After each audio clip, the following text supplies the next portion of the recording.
Swayam Prabha. Digital India. Educated India.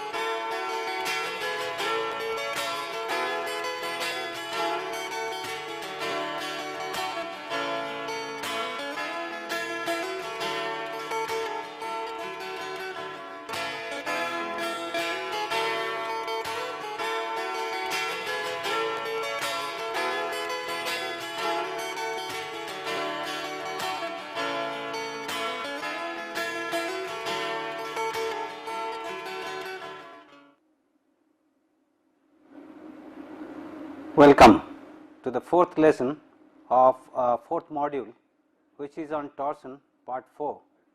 Now, in the previous 3 lessons on torsion, we have seen several aspects that what happens to a bar when it is subjected to a twisting moment, and this twisting moment could be in a bar which is of solid circular shaft, or could be in a bar which is having a cross section which is tubular in form. That means there is hollowness in the shaft. And also we have seen if these bars are used for transmitting mechanical power to some other devices, then how the stresses and the deformation generate. Now, we are going to look into some more aspect of torsion in this particular lesson. Now, it is expected that once this particular lesson is completed, one should be able to understand the concept of tensile stress and failure pattern due to torsion. In fact, we will look into that due to the twisting moment. We have seen that the shear stress generate, and we have the maximum stress on the periphery or the surface of the bar, and then we look into that what are the values of the maximum normal stresses and what is the consequence of those normal stresses in the bar.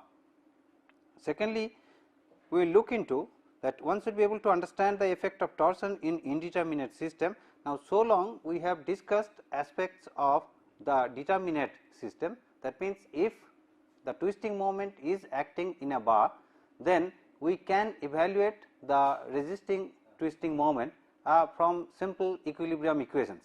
Now, we are going to look into the systems where by using equilibrium equations alone the internal resisting twisting moment cannot be determined. So, as we have seen in the past that we have called the systems where we cannot evaluate the internal forces using equilibrium equations alone, they are indeterminate system. Now, for such indeterminate system, if twisting moment acts, then what are the consequences, that we will be looking into this particular lesson. And finally, we will evaluate stresses and deformation in circular bursts due to torsion. Well, then the scope of this particular lesson includes, we will look into the aspects of the previous lesson as we will go through the answers of the questions. Then we will be evaluating the normal stress due to torsion and its consequences, then evaluation of stresses and deformation in indeterminate systems due to torsion, and then we will be looking into the examples for evaluation of stresses and deformations in bars of circular cross sections. Well, let us look into the answers of the questions which we had posed last time. Now, the first question posed was that if a bar made of a material which cannot withstand tension is subjected to torsion, then what will be the effect? Now, as you have seen that when we test a bar under axial pull, it undergoes extension, and the bar which can undergoes a large extension, we call those kind of material as the ductile material. Whereas, when we pull the bar, it does not elongate much, it because of the tensile stresses it breaks or it fails, we call those kind of material as brittle material. Now, if we use a material which is a brittle kind of a material, and if it is subjected to a torsion, and thereby there will be a tensile stresses, tensile normal stresses, then what is the consequence of that, that we will be looking into.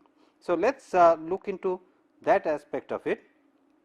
Now, if we have a bar which is subjected to a twisting moment of this form, now here this particular twisting moment is the positive moment as we had defined earlier. Now, because of this, see this is the kind of stresses that will generate on the surface, which is the twisting moment, which is in the form of a pure shear. Now, if we try to find out the value of the normal stress corresponding to that, now here because of this shearing stress, this is a positive shear. So, this is sigma positive axis, this is tau positive axis. So, if we plot that, since normal stress is 0, shearing stress value is over here, and for the complementary part we have normal stress 0, shearing stress over here.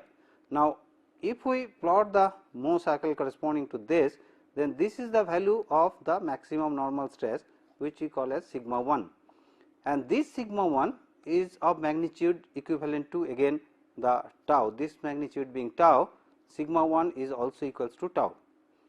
So, the maximum normal stress also is tau.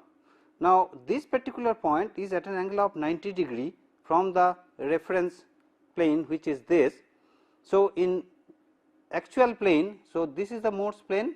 Now, with reference to this, it is at an angle of 45 degree, where the direction of normal stress will occur, and perpendicular to this surface is the plane along which it is expected the failure to occur. Now, here if we look into that, this is the positive value which is occurring, and this is the plane 45 degree with respect to the x axis, and perpendicular to this plane is the failure line, and this is the plane along which it will fail. Now, if we take the bar in which if we have the torsion acting in this form, then again corresponding to this, if we plot the Mohr cycle, we will have the sigma axis on this side, tau axis over here. Now, this direction of shear stress being negative, so we will have the point over here, the complementary point will come over here, and if we plot the Mohr cycle again, the normal stress is going to be equals to sigma 1 here, and which is equals to tau. Now, this point will act in a clockwise direction with reference to the reference plane. So, this is the reference plane, normal to this is this particular line, and if we go 45 degree in the clockwise direction, then this is the direction of the normal stress sigma 1, and perpendicular to this is the failure line along which the failure occurs. Now, this can be demonstrated using a very simple experiment.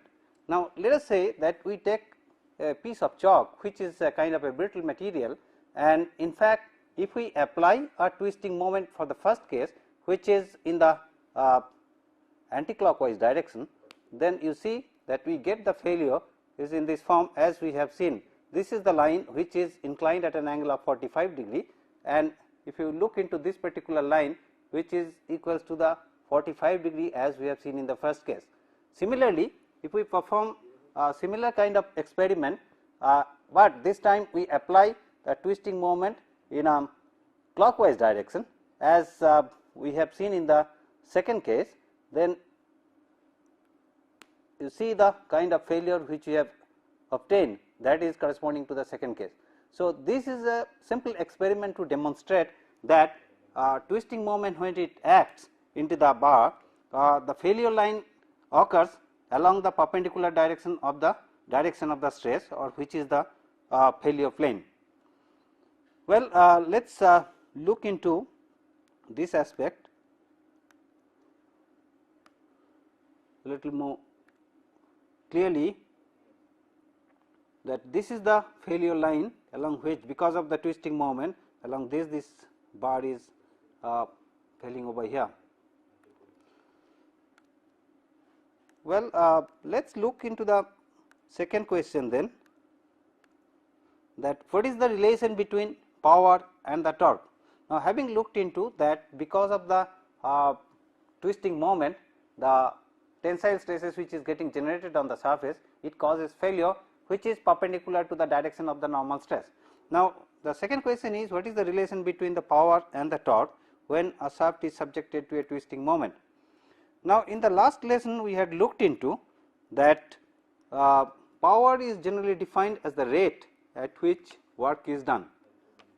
Now, when we apply a twisting moment to a shaft, then the work done W may be defined as the torque, which is of constant magnitude, which is multiplied with the angle of rotation psi. So, power then can be written as P is equals to the time derivative of the work done, the rate at which the work is done. Now, W being T times psi, so this is d dt of T psi. So, then T being constant, this is equals to T times d psi dt, and d psi dt is the angular speed which we have defined as omega. So, T times omega is equals to the power, where omega is defined in terms of the radians per second. Now, let us look into the some aspects which we had discussed last time about the units of it, that power which we generally write in terms of watt is equals to the twisting moment which is in Newton meter, and the omega, the angular speed, which is in radian per second. Now, frequency which we say the revolution per second, 1 revolution per second, and for 1 revolution as we have seen that it has to undergo 360 degree, which is equals to twice by radian. So, we can write the angular speed omega is equals to twice pi f. Now, if we substitute for omega, as we have seen, P is equals to T times omega. So, for omega if we write twice pi f, then power is equals to 2 pi f t, where P is in watt, f is in cycles per second or revolution per second or in hertz. Now, sometimes frequency is used in terms of RPM, which is revolution per minute and designated by the term n. Then n by 60, this is revolution per minute, which is converted in second, is equals to f. So, n from this is equals to 60 times f. So, thereby the power P is equals to twice pi n t by 60, where t is in Newton meter again and n is RPM, the revolution per minute. Also, sometimes we define the power of the equipment from which the power is getting transmitted through the shaft in terms of the horsepower, which is in FPS unit. Now, so you should know the relationship between the horsepower and then the corresponding in SI units, which is in watt. So, 1 horsepower is equals to 746 watt approximately, and in foot pound again 550 foot pound per second. So, given the relation, given the values of the power in terms of horsepower or in watt, we can write down in terms of watt, and then we can compute the values of the torque. So, these are the relationship between the power and the torque, and then corresponding units which are being used for defining the power.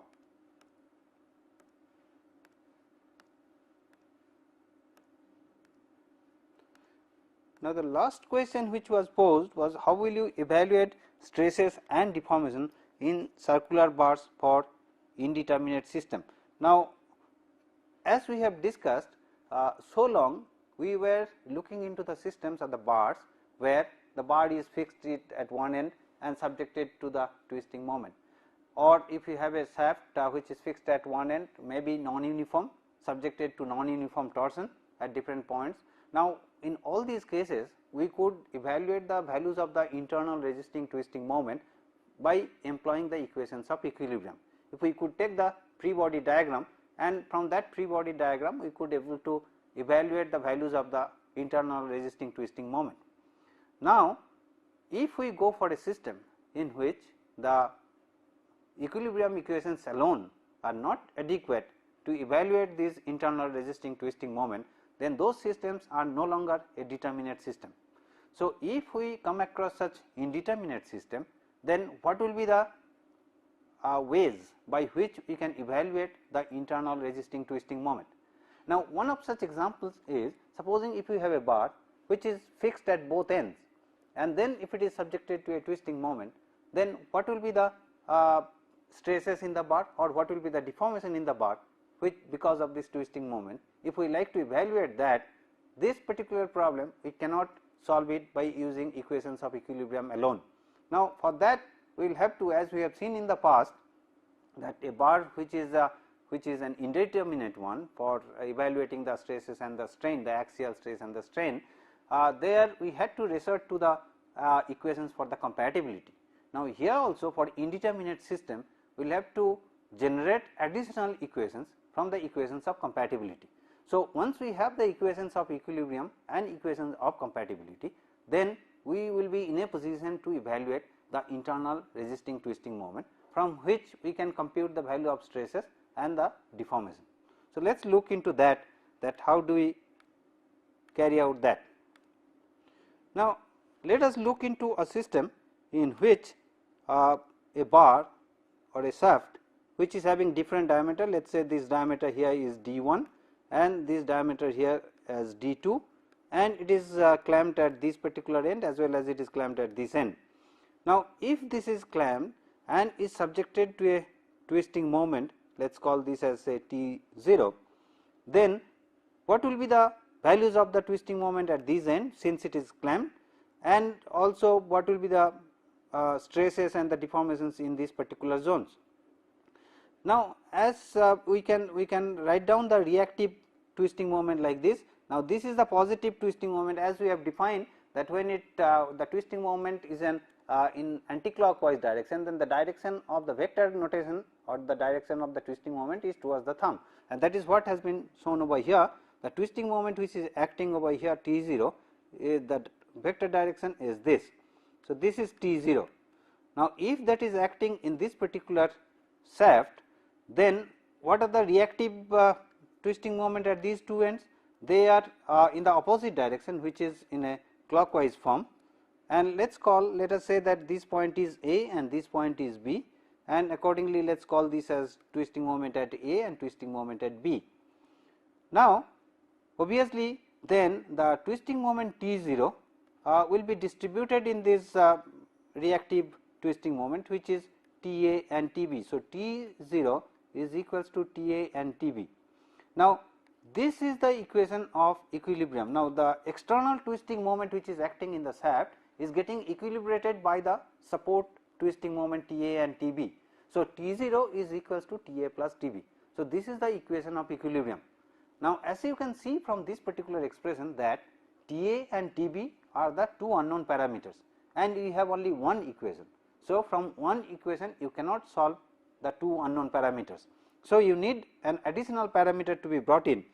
Now, if you look into this particular one, now we consider a case as we have done in the past for indeterminate system, that this particular support we remove it. We remove this support from this particular shaft. Now, if we remove this particular support, then what happens?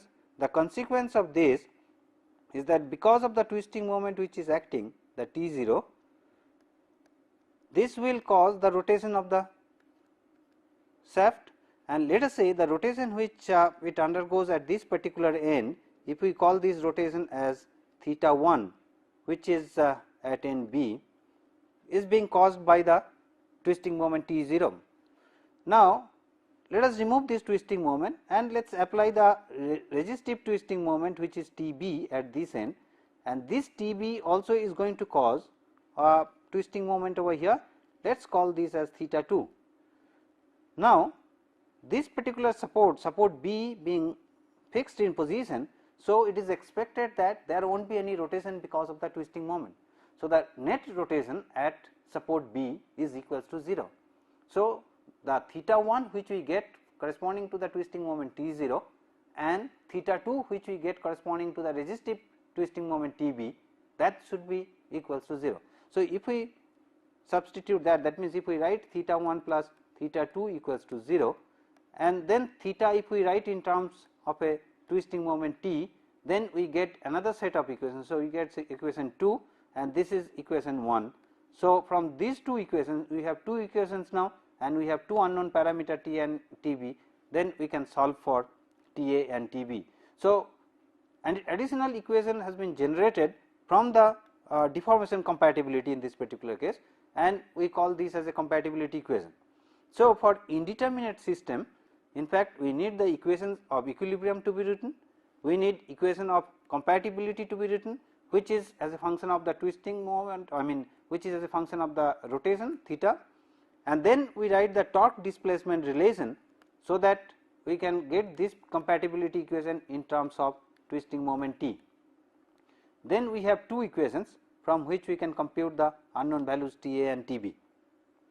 Now, let us look into another kind of a system in which if we apply a twisting moment. Now, let us say that we have a solid bar, this is the solid bar of diameter d1 is inserted within a tube. This is a tube, let us call this as 1 and this tube as 2. Now, this is the tube, this is the one side cell, this is the other side, which is a circular one. Now, a circular tube is there within which we have a solid shaft inserted in. On one end it is clamped, the other end we have put a plate which is connected to both the tube and the solid shaft. Now, if the whole assembly is subjected to a twisting moment, then what is the consequences? Now, since both the ends are fixed naturally and you have two elements, one is the tubular shaft, another one is a solid shaft, and both the elements are subjected to a twisting moment in a combined form. Now, if we like to find out that what is the share of this twisting moment between the two elements, the tubular shaft and the solid shaft, there are two twisting moments that will be shared by these two elements, then how do we evaluate those twisting moments? Now, let us look into this.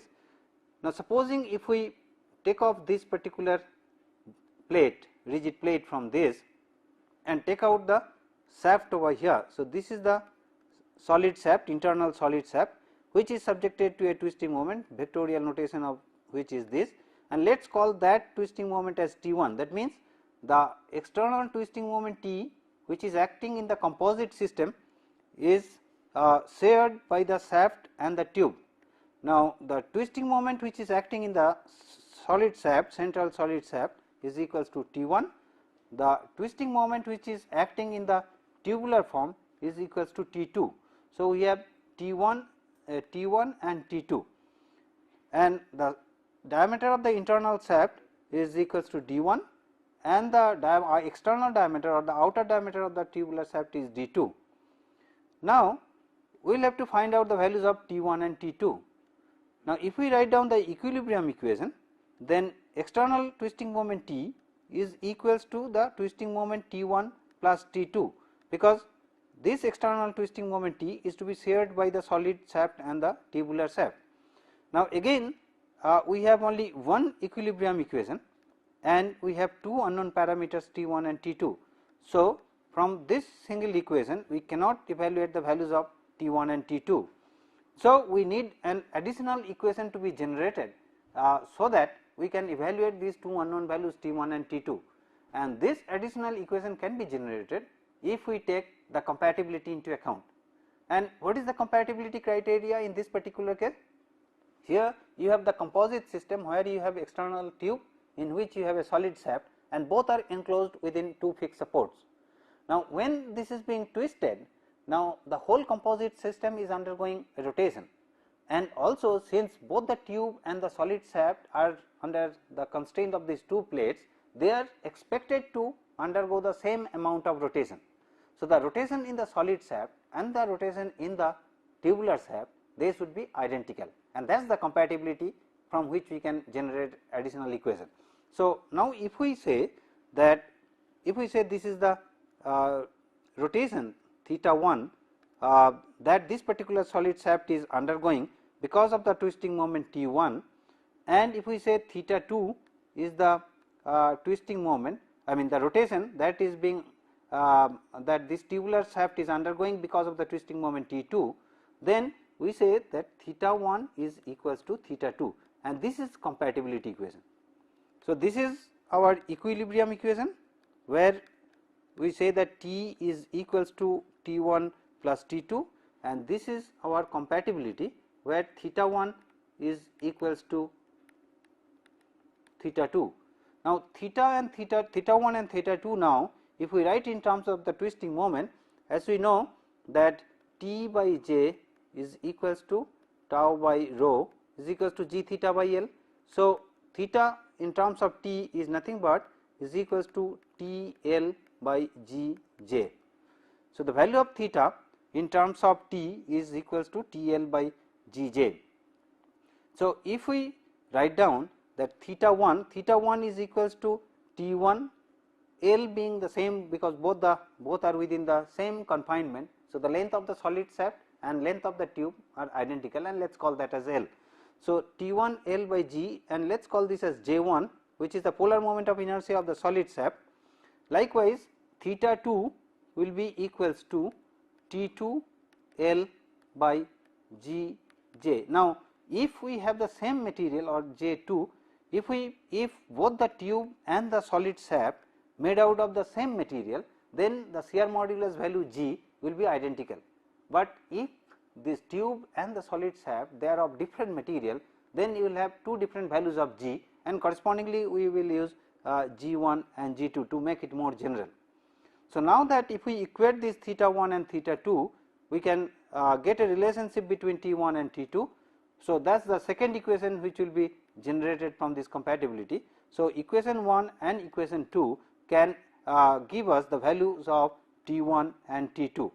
So, these are the two equations, T1 T equals to T1 plus T2 and theta 1 equals to theta 2, or T1 L G J1 is equals to T2 L G J2 will give us the values of T1 and T2. So, that is how for an indeterminate system, when they are subjected to a twisting moment, we make use of equation of equilibrium, equation of compatibility, and then the torque displacement relationship to arrive at that what will be the equations from which we can evaluate the unknown twisting moment or the internal resisting moment. And once we know these twisting moments, then we can take the free body diagram of the whole shaft at any point, and then correspondingly we can find out what are the internal resisting twisting moment, and from which we can compute the value of the shear stresses which are generated from the twisting moment and the angle of twist because of this twisting moment. Well, then if we look into the whole of this which we have done so long for the determinate and indeterminate system. Now, torsion of circular shaft, when we talk about the determinate system, the equations which we need are the equilibrium equations, and mind that equilibrium equations alone are adequate to evaluate the internal resisting twisting moment, and all we need is a torque displacement relation or torque rotation relationship from which we can compute the value of the stresses. Now, also the geometry of deformation, as we have seen, which is in terms of the rotation, it varies, and shear strain varies linearly from the axis of the shaft, that we have seen that gamma is equals to d theta dx times rho. So, it varies linearly with respect to the radius from the center as it goes, it varies linearly, and shear strains are related to the shear stress, which is the constitutive relationship. So, with these three aspects we can solve any determinate system. Now, in case of indeterminate system, they are also identical, except that, so you need equations of equilibrium, you need to look into the geometry of deformation, and of course, the shear strain is related to the shear stress, which is the constitutive relationship. Now, apart from this, these alone are not adequate to give the equations for evaluating the internal resisting twisting moment. Now, in case of indeterminate system, we need another criteria, which is the equation of compatibility, and from this equation of compatibility we can generate another equation, and from which we can solve the internal resisting twisting moment and thereby internal twisting moment at any point in the shaft in terms of those support moments.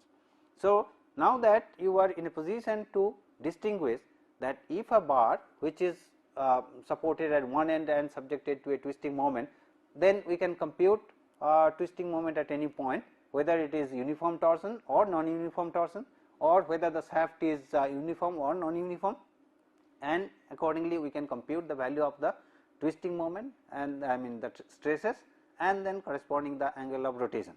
Now, if the bar is not supported on one point alone, it is supported at 2 points or 2 sides, then it is when it is subjected to a twisting moment, then equations of equilibrium alone is not adequate to evaluate the internal resisting twisting moment, and we need the support of equation of equilibrium to generate additional equation from which we can compute the values of internal resisting twisting moment. So, now let us look into some of the examples to demonstrate this. Well, now the first example is the one which of course I had posed last time, and I am sure you have done, and this aspect we discussed last time, that the shafts are generally used to transmit power, and in this particular case a tubular shaft is designed to transmit 120 kilowatt power at a frequency of 15 hertz. Now, the inside diameter of the shaft is to be 3/4 of the outside diameter. So, if outside diameter is d, then the inside diameter is 3/4 of d, which is 0.75 times d. Now, if the allowable shear stress is the 45 MPa, then what is the minimum required diameter d? What will be the minimum required outside diameter d? So, let us look into this particular example, that how do you solve it. Now, here the value of power given as equals to 120 kilowatt, and the frequency at which the shaft is operating is 15 hertz. So, as we have seen that P is equals to twice pi f t, that is the relationship between the power and the torque. Now, power here of course is in watt. So, since it is given in kilowatt, so this is 120 into 10 to the power 3, this is equals to twice pi, f is 15 and t is the twisting moment which is in Newton meter. So, t then is equals to 120 into 10 to the power 3 divided by 30 pi, and this gives us a value of 1273.24, so much of Newton meter.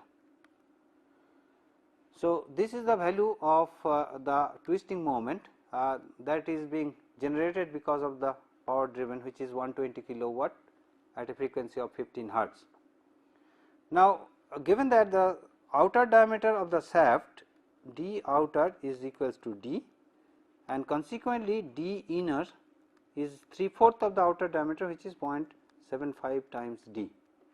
So, if these are the values of the shaft, the d and 0.75 d, then the value of the polar moment of inertia j is equals to pi by 32 d outer to the power 4 minus d inner to the power 4. So, this is equals to pi by 32.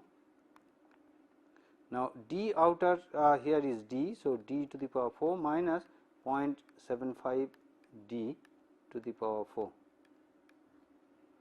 Now, this gives us a value of 0.684 pi. So, this is equals to 0.684 pi by 32 times d to the power 4. So, this is the value of j. This is the value of the polar moment of inertia j. Now, as we know that the stress is limited to 45 MPa. So, T by j is equals to tau by rho. Now, we will have to find out the diameter d. So, here T is 1273.24, so much of Newton meter into 10 to the power 3, so much of Newton millimeter, divided by 0.684, that is what we have computed, times pi times d4 divided by 32. So, this gets multiplied by 32. So, this is equals to tau is limited to 45 MPa and rho is outer diameter by 2. So, 2 divided by d. So, from this if you compute the value of d, d comes as 59.51 millimeter. So, this is the diameter of the shaft that we will have to use, so that the stress is within 45 MPa. So, if we have to use a shaft, a tubular shaft which is transmitting power at 120 kilowatt and at 15 hertz frequency, then the diameter of the external diameter of the shaft that is necessary is equals to 59.51 millimeter. If we have to restrict the value of the stress, the shearing stress, within 45 MPa. So, if we use the diameter more than that, then the stress level will be lower, but if we go diameter lower than this value, then the stress level will go higher and as a result the shaft will fail. Well, let us look into this second example, which is of the category which we have discussed today, which is an indeterminate system. Now, you have a shaft A, B and C, with solid circular section. Now, the diameter of this part, it has a two part which is a stepped one, and the first part is having a diameter of 16 millimeter, the second one is having a diameter of 20 millimeter, and it is held against rotation at A and at C. If the allowable shear stress in the shaft is 60 MPa, so tau is limited to 60 MPa, then what is the maximum torque that may be applied at B?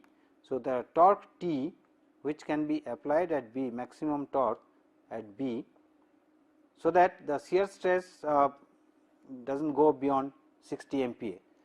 Now, here since these two ends are clamped, so here resisting twisting moment will be T A and T C, and obviously from the equilibrium equation we know that T A equals to T A plus T C. Now, T A and T C being two unknown parameters from single equation, we cannot evaluate that. So, it is a problem of again the indeterminate system.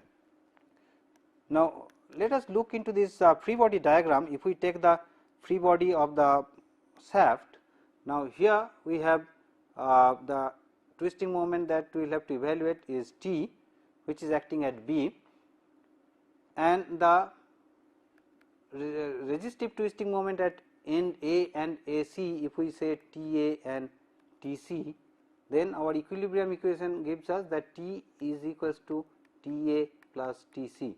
Now, please note here that this twisting moment which is acting here is a positive twisting moment. This is the vectorial notation of the twisting moment, and the support twisting moment which we have taken is in the opposite direction, T A and T C, and this is the equilibrium equation, T is equals to T A plus T C.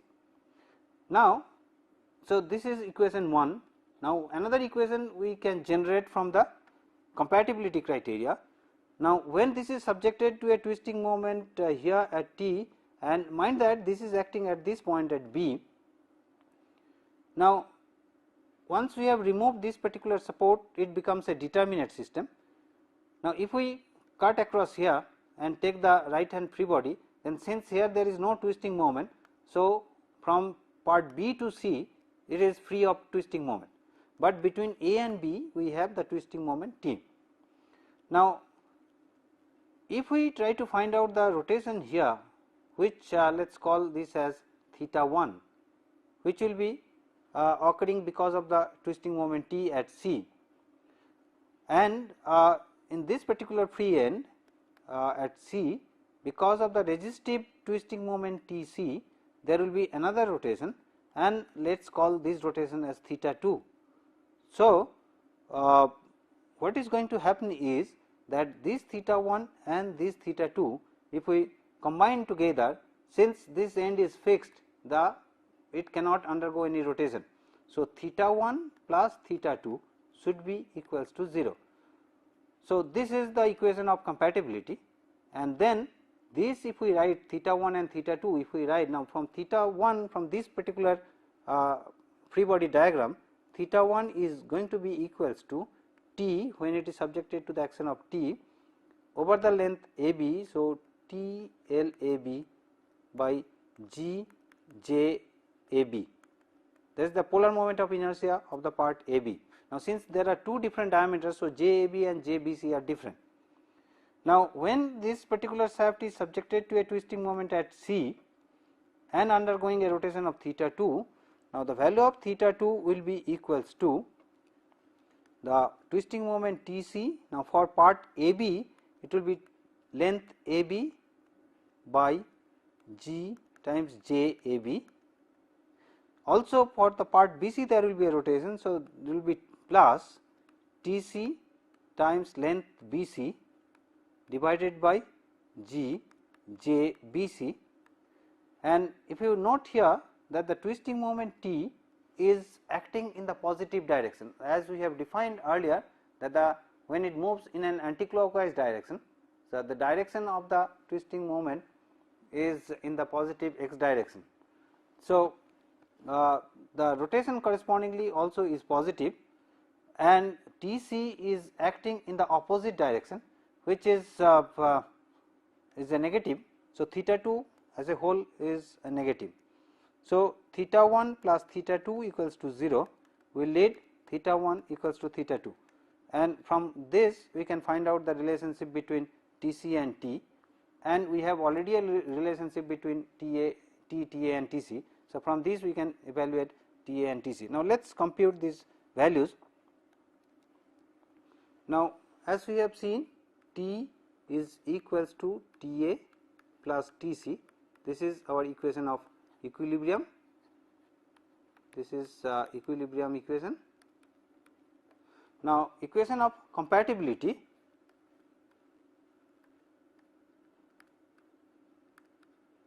Equation of compatibility gives that theta 1 plus theta 2 equals to 0.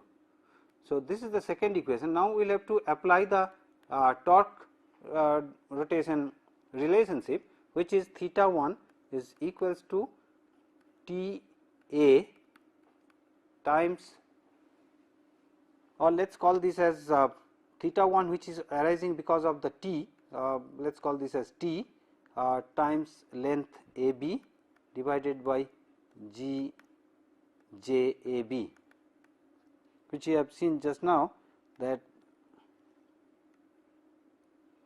the rotation theta 1 is occurring because of twisting moment T, which is over length A B times G J A B, and theta 2 correspondingly is equals to, which is corresponding to T C times length A B divided by G J A B plus T C length B C by G J B C. So, this is the total twisting moment, which is negative according to the sign convention which we have used. Now, if we write down this theta 1 plus theta 2 equals to 0 as our equation of compatibility, then we have T L A B by G J A B. This is equals to T C L A B by G J A B plus T C L B C by G J B C. So, this is the second equation after writing the relationship between the angle of twist and the twisting moment, and we have equation of equilibrium, which is T equals to T A plus T C. So, if we now substitute the numerical values, then which we have that T length A B is 125 by G gets cancelled from either side. Now, before we go into this, let us compute the value of the polar moment of inertia J for the two part. Now, J for AB, which is of diameter 16, is equals to pi by 32 times 16 to the power 4, which is equals to 6434 millimeter to the power 4, and JBC is equals to pi by 32 times this is 20.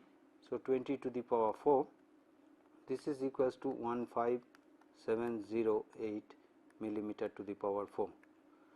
Now, if we substitute now that T times length AB is 125 by J of AB, which is 6434, this is equals to TC length AB is 125 by 6434 plus we have TC into 250 divided by 15708, and this comes that T into 0.0194 is equals to TC times 0.0353, and this gives a value of TC as equals to 0.55 T. So, once we know these from equation 1 we get T A as equals to 0.45 T.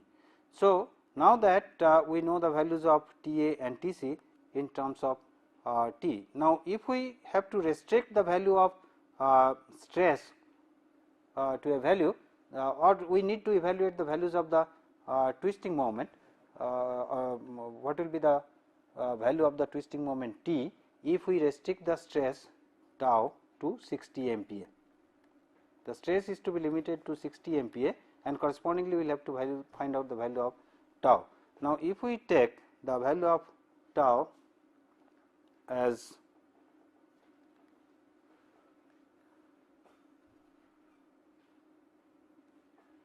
now T by J is equals to tau by rho, this we know.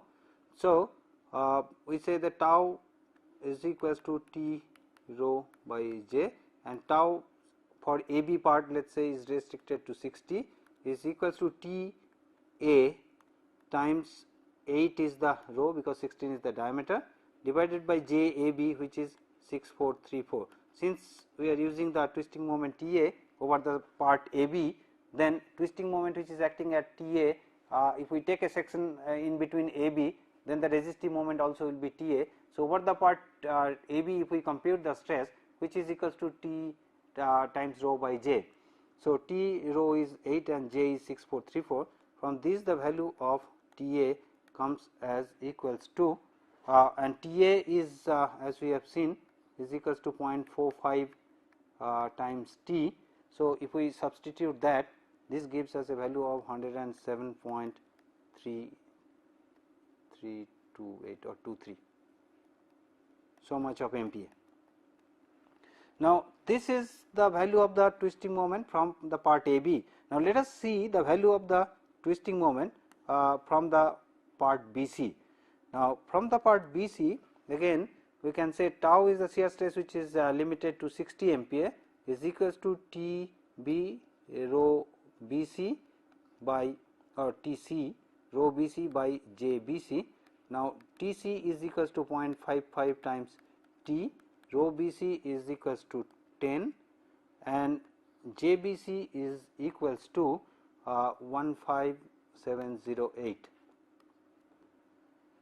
And from this and tau as we are limiting it to 60 MPa. So, from this if we compute the T comes as equals to 171.4 Newton meter. Now, out of these two values of twisting moment, now here if we have this is not T A, this is T because T A is 0.45 times T. Now, from this we compute we get T which is 107.23 MPa and from here we compute T which is 171.4 Newton meter. Now, if 171.4 Newton meter acts at B, then the stress in the part AB will go beyond 60 MPa and the shaft will fail. So, we will have to restrict the value of the twisting moment at B as 107 Newton meter, so that the stress level everywhere is within 60 MPa. Well, we have another problem which is again of similar type, that means of indeterminate system. Now, we have a solid steel bar of diameter 30 millimeter is enclosed by a steel tube of outer diameter 45 millimeter and inner diameter 36 millimeter. Here we have a solid shaft of 30 millimeter diameter which is inserted within a tube. This is the tube of outer diameter 45 millimeter and inner diameter 36 millimeter. Now, both bar and tube are held rigidly at end A and B. This is the end A and this is the end B. They are held rigidly by the plate and joined as a rigid plate at B. Now, you will have to determine the maximum shear stresses in the bar and the tube. Now, because of this we will have to find out how much shear stresses are generated in the bar and the tube, and also you will have to determine the angle of rotation of the end plate. Now, the value of G is given as 80 MPa. Now, let us look into the free body diagram of this particular system. Now, here as you can see that this is the solid bar or the solid shaft, and this is the tube, and this solid shaft is inserted within the tube, held at this end A, and also we have provided a plate, rigid plate at B. So, this is held between the two ends, and it is subjected to a twisting moment. The whole composite system is subjected to a twisting moment which is of magnitude 500 Newton meter. Now, the diameter of the solid shaft is 30 millimeter. The diameter of the tubular part, the external diameter is 45 and the internal diameter is 36 millimeter. Now, let us call that this is subjected to a twisting moment T1 and this is subjected to a twisting moment T2. So, the equilibrium equation will tell us that the T, which is equals to 500 Newton meter, is equals to T1 plus T2. So, this is the equation of equilibrium, and also because of this twisting moment T1, this will have a rotation theta 1, and because of this twisting moment T2, it will have a rotation theta 2. Now, since they are enclosed, the whole assembly is enclosed between two plates. So, the rotation theta 1 and theta 2 they should be identical, because you cannot have dissimilar rotation for the two different parts when they are attached between the two plates. So, theta 1 should be equals to theta 2, and that is the compatibility. So, theta 1 is equals to theta 2, and theta 1 in terms of T1 we can write as T1 L by G J1, and this is equals to T2 L by G J2. This material being the same, the G value will be the same, and J1 J2 are the polar moment of inertia of the shaft and the tube. So, from these two expression we can evaluate the value of T1 and T2 and thereby the stresses. So, now let us compute that if we write down, then the equilibrium equation 500 is into 10 to the power 3 so much of Newton millimeter is equals to T1 plus T2. So, this is equation 1, and second equation is theta 1 is equals to theta 2. This is the second equation, and from first theta 1 we can write that T1 times L by G J1 is equals to T2 times L by G J2. Now, here since G is the same, so G gets cancelled, L also is the same, it gets cancelled. So, T1 is equals to J1 by J2 times T2. Now, J1 for the solid shaft is equals to pi by 32 times the outer diameter is 30. So, 30 to the power 4, and this gives us a value of 79521.6 so much of millimeter to the power 4, and J2 is equals to pi by 32 times we have 45 as the outer diameter minus 36 as inner diameter, and this gives us a value of 237682 so much of millimeter to the power 4. So, this is the value of J1 and J2, and consequently if we substitute here we get T1 as equals to 0.335 times T2. So, we have T1 plus T2 as equals to 500 into 10 to the power 3. We have the value of T1 as equals to 0.335 T2. So, if we substitute over the equation 1, we get the value of T2 as equals to 374.532 so much of Newton meter, and T1 we get as 125.468 so much of Newton meter. Okay, so, these are the values of T1 and T2, and correspondingly then the shear stress tau 1 is equals to T1 rho by J1, and if we substitute the values it will come as 23.7 MPa. Tau 2 again as T2 rho by J2, and if we substitute the values this will come as 35.5 MPa. So, this is the values of the shearing stresses for the two elements. Now, theta, since they are same, we can, if we compute for theta 1 which is T1 L by G J1, this is equals to if we substitute that 125.468 into 10 to the power 3 into L is 500 divided by G is 80 gigapascal, so much of megapascal times 79521.6. If we substitute that, you get a value of 0.00986, so much of radian, and if we multiply by 180 by pi, then you get so much of degree, which is 0.565 degree. So, this is the amount of rotation that you have. Now, theta 1 if we compute, theta 2 also is automatically computed, because theta 1 is equals to theta 2, and that is the rotation for the whole assembly. Now, if we like to compute the stiffness of the whole composite system, as we know that T is equals to G L by J times theta. So, Gj by L, that means rotation per unit length, is our stiffness. So, Gj by L can be computed as T by theta. So, we know theta, we know T, we know how much is the torsional stiffness of the whole composite system.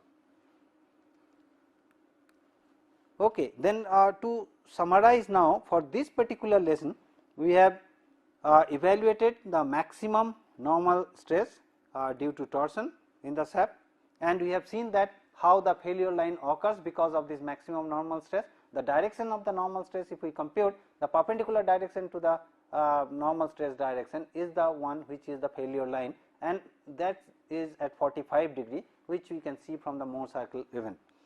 Then we have seen the evaluation of stresses and deformation in indeterminate system due to torsion, and then we have seen some examples to evaluate stresses and deformation in bars of circular cross section due to torsion. So, in this particular lesson, we have dealt with the indeterminate system, and we have seen that how now internal resisting twisting moment can be evaluated in case of indeterminate system.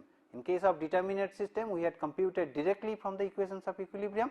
Now, for indeterminate system, apart from the equations of equilibrium, you need the equation of compatibility as well, and then you can evaluate the values of the internal resisting twisting moment, and you can compute the value of the stresses. So, in fact, this is the last lesson on the module on torsion. We had 4 lessons in this particular module, which is on torsion. It had 4 lessons, and the first lesson, in the first lesson we had discussed the effect of torsion on solid circular sections, and then we had seen that how to compute the stresses and the angle of rotation because of the twisting moment when it is acting in a solid circular shaft. Consequently, in lesson 2 we had looked into that how to compute the values of the stresses and the angle of rotation if the twisting moment acts in a hollow shaft, if the shaft instead of a solid circular one, if it is a hollow one, and that is what we had seen in the lesson 4.2. In the third lesson, which is L 4.3, we had seen the aspects of the power transmission through these shafts, and we had seen the relationship between the power and the torque, and then from which we could compute that what could be the stresses and the angle of rotation in the shaft when that particular shaft is being utilized for transmitting power from one device to the other. And then lastly, the fourth lesson, which was this particular lesson, in which we have discussed the aspect of the evaluation of internal resisting twisting moment for indeterminate system, and consequently what are the stresses and the deformation that occurs because of the twisting moment. Well, we have some questions set for you, which is based on the discussions which we have on this module, which is how the strength to weight ratio. Now, strength to weight ratio is a term which we have evaluated. In fact, if you go through the lessons, you will know that how the strength to weight ratio of a bar subjected to torsion is defined. Now, what is the torsion equation, and what is the value of maximum normal stress in a solid circular shaft which is subjected to a twisting moment T. Now, this is the maximum normal stress which is subjected to a twisting moment that we have discussed, and so you should be in a position to answer these questions. We will give the answers for this question in the next lesson. Thank you.